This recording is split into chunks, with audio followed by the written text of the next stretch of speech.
Great win for us. I'm really proud of our guys' effort out of the gate.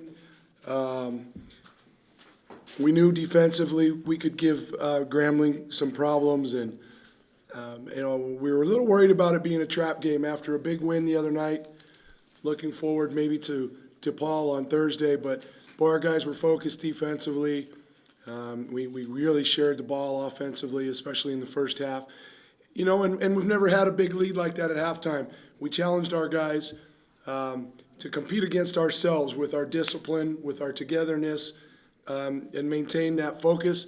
And I tip my hat to Grambling. They pinned their ears back the second half and were the aggressor, and they played much better. But it was a good learning lesson for us, and, happy obviously with the outcome.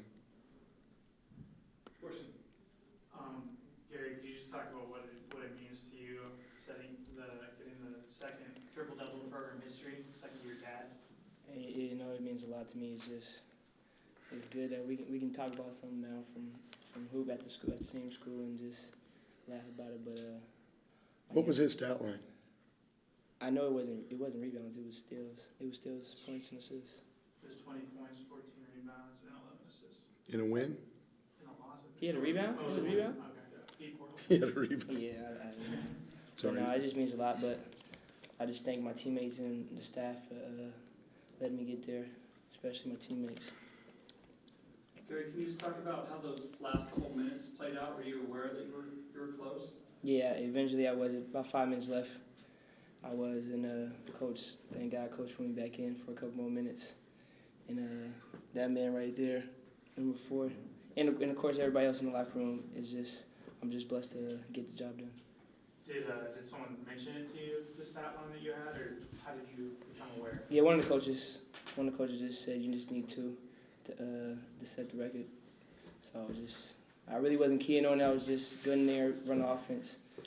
Same coach told me that with about 7 to go, and he almost got his head bit off because we're looking at the differential. And I've been in that situation before, and I've never put a guy back in, when we've got that kind of lead. And the only reason we thought that this was different was the fact that it was 2 assists and not necessarily 2 or 4 points.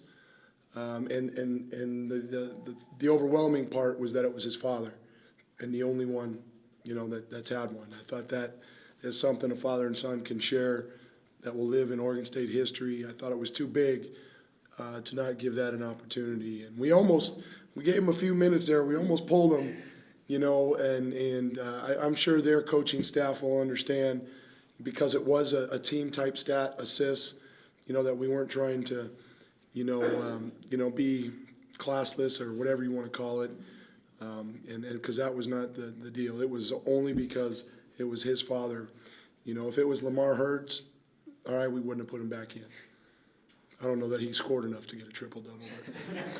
When you guys were walking to the sideline right after you were pulled, did you say something to Victor, maybe thanking him for helping you get that? Oh, yeah, everybthat last pass was kind of iffy, and I just think he caught it. Give all the kudos to him. And, of course, the rest of my teammates. Fist up. Gary, were you aware before tonight that your dad had the only triple-double in school history? Yeah, I was aware. A couple games ago, I almost got there. I was a couple assists short, but I really didn't think about it. I just got out there, played the way you know how to play, and it happened. Has your dad texted you, called, said anything to you? I'm pretty sure he has. I haven't checked the phone yet. I heard he tweeted something when it happened, so I'm sure he's aware. Coach, you mentioned this in your initial statement, but holding Grambling State to just 9 points in the first half, defensively, what was working for you guys tonight? We started out in our normal changing D zone, and then one adjustment the dumb coach made in practice, our guys didn't pick up on very well. So then we just went exclusively man. They had a certain offensive set, and we were supposed to switch into something else when that happened. And so there was a couple of possessions where our guys were confused, and mostly because we honestly lacked communication out there. So then we just simplified it and we said straight man the rest of the game. And it was good because we haven't played a lot of man-to-man, so it was good for us to get some work. But guys were flying around, communicating, challenging shots, not allowing anything easy at the rim. you know, and you know, they missed some shots they probably normally make. So it was a great half of basketball defensively, I thought. Vic, you put together a pretty good night. What was working well for you? Just coming out, like I said, was just coming out with energy, not really worrying about, oh, I got to score points, get rebounds, just coming out there and just playing basketball. That's what me and Coach Tinkle talked about, and just, like people, we got to, like, what do you call it, feed into what he's saying, and that's what we've been doing, and so far it's been working. When did you guys talk about that? Was that after the Portland game? Or? That's been all season. We got to just buy into what he's talking about. Just listen to Coach Tinkle and know he's the man, he's the coach, and just buying into that, and that's what's been happening, and it's been working around for everybody. So Vic's had some really good spurts for us in games, and you know he'll be the first one to tell you that he's. I always joke with him. Today we were joking again. Vic, are you here? Are you in the locker? You come out tonight?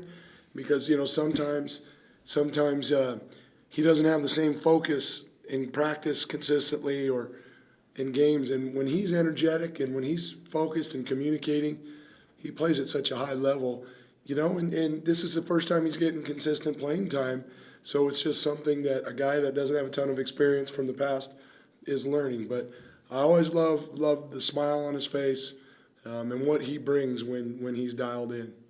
You guys are 6-0 at Gill. I mean, what's clicking for you guys at home? You mentioned it, the defense. Our guys are really buying into the defensive end. You know, people can talk about who we're playing or where we're playing and all that, but that's been the one constant, I think, that you can't argue. Our guys have been defending. And if we hang our hat on that and continue to rebound, you know, we haven't had great shooting nights. Tonight we shot a little bit better, but that's what's gotten us by, defending and rebounding and really staying together. And I credit the guys.